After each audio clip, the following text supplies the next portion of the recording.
শ্বশুর বাড়িতে আপনিও কি ভালো বউ হওয়ার আপ্রাণ চেষ্টা চালিয়ে যাচ্ছেন, অথচ সম্মান পাচ্ছেন না বলে রাতে বালিশ ভিজে যাচ্ছে বাথরুমে দরজা বন্ধ করে কেঁদে চলেছেন? আবার লোকে বেশি কথা বললে বাচাল বলবে, কম কথা বললে মুডি অহংকারী ভাববে, সেই ভয়েও ভীত।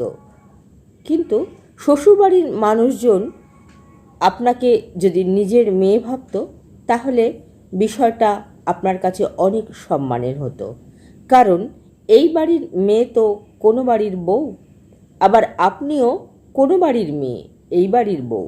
সুতরাং এই পরের মেয়েকে দিয়ে যদি সম্মান দেওয়া ব্যাপারটা শুরু করা যায়, তবে আমার বিশ্বাস ঈশ্বর আপনার পরিবারের মেয়েরও সম্মানের ব্যবস্থা করবে।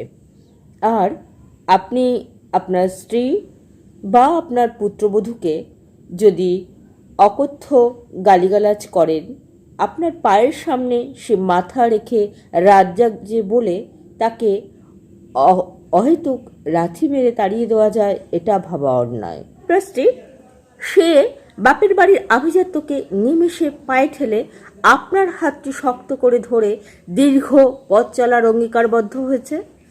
সে বাপের বাড়ির আনন্দকে, মায়ের ভালোবাসাকে ভুলে আপনাদের ঝাল তরকারিতে অভ্যস্ত হয়েছে।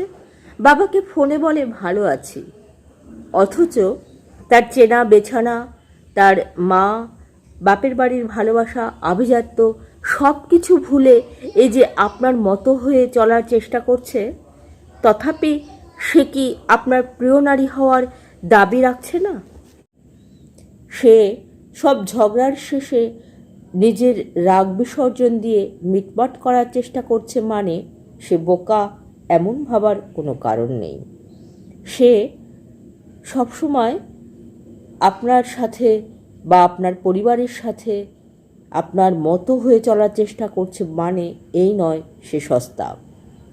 আপনি খুঁজে দেখুন আপনার মতো পরিবারের ঠিকঠাক রাখতে এই রকম স্ত্রীকে এরকম বিনা বেতনের কোনো কাজের মেয়ে ঠিক করতে গেলে আপনার 10,000 বা 20,000 টাকা খরচ হতো। সেখানে আপনি বিনা বেতনের একজন সব সময়ের সহধর্মিণী পেয়েছেন। সুতরাং সময় থাকতে তাকে সম্মান করুন।